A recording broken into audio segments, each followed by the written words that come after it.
राधे राधे दोस्तों, कैसे हो आप सब। आज की कहानी है शक। मैं रानी हूँ। अभी अभी मेरी शादी हुई है। अच्छा घर और अच्छा पति मिला है। राजीव नाम है उनका। उनके पिता के ये दो भाई हैं। छोटे भाई की अभी पढ़ाई चल रही है। इनकी अच्छी एक दुकान है जिसे ये पापा जी और मम्मी जी संभालते हैं। शादी को अभी मेरे 10 दिन हुए हैं और मैं अपने आप को बहुत खुशकिस्मत मानती हूँ क्योंकि मुझे बहुत प्यार करने वाला पति नसीब हुआ है। सास और ससुर तो पति से भी अच्छे हैं। अभी अभी शादी हुई तो ज़्यादातर घर पर ही रहते हैं। दुकान अभी पापा और मम्मी संभाल रहे हैं। शादी को अब 1 महीना हो गया था।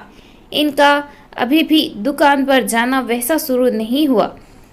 कुछ देर के लिए जाते और फिर वापस आ जाते। सुबह पापा जी जल्दी ही उठकर दुकान खोलते और देर रात तक वहीं दुकान पर बैठे रहते। मम्मी जी उनके लिए खाना ले जाया करती। ये दिन भर मेरे पीछे ही घूमते।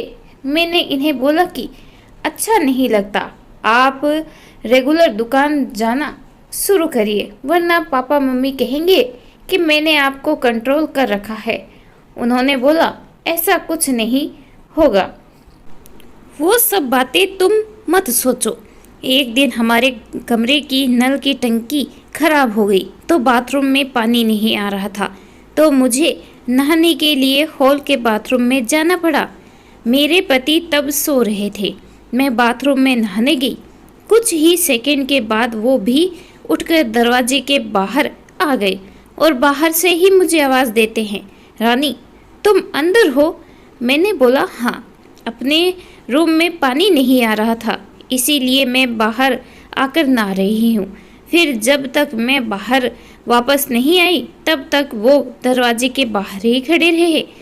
ऐसा वो रोज करने लगे। एक दिन वो बाथरूम में नहा रहे थे, तब कुरियर वाला आया। कोई था नहीं तो मैं ही रिसीव करने के लिए दरवाजे पर गई।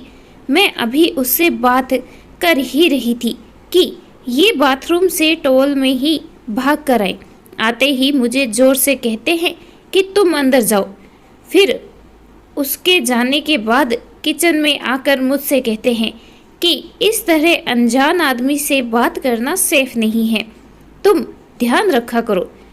फिर इसके बाद मैंने कई बातें देखी। जैसे जब हम बाहर जाते थे तब वो मुझे इधर उधर नहीं देखने देते थे।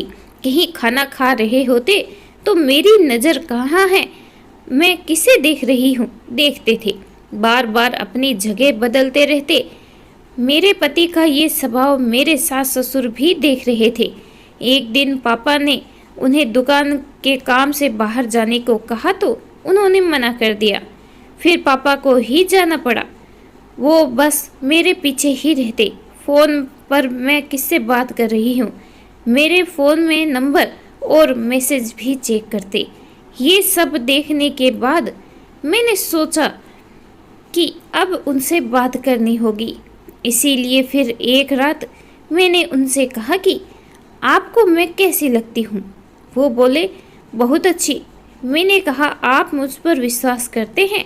वो बोले क्यों, क्या हुआ। मैंने कहा कि आप जो ये सब कर रहे हैं ये ठीक नहीं लग रहा।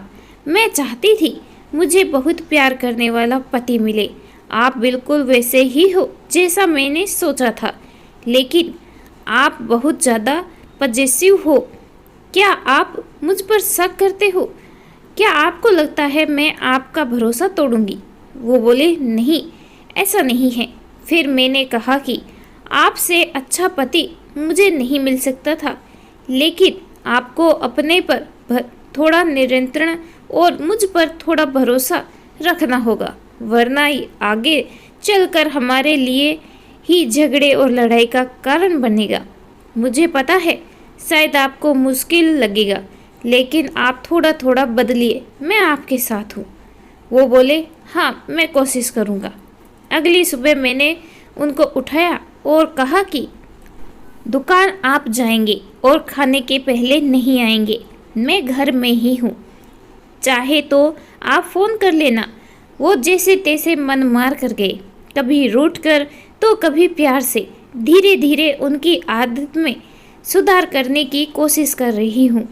मैं एक पत्नी हूँ, अगर पति को नहीं समझूंगी तो कौन समझेगा। बहुत हद तक मैंने उनका स्वभाव बदल दिया है। बात को बढ़ाना नहीं, बात को किस तरह सुलझाया जाए ये सोचना चाहिए। हम दोनों में एक बात तय हुई थी कि हम एक दूसरे के मन में क्या चल रहा है हमेशा एक दूसरे को बताते रहेंगे। बात नहीं करना, अपनी बात मन में ही रखना ही किसी की समस्या को जन्म देता है। इस कहानी के बारे में आपकी क्या राय है कमेंट करके ज़रूर बताइएगा।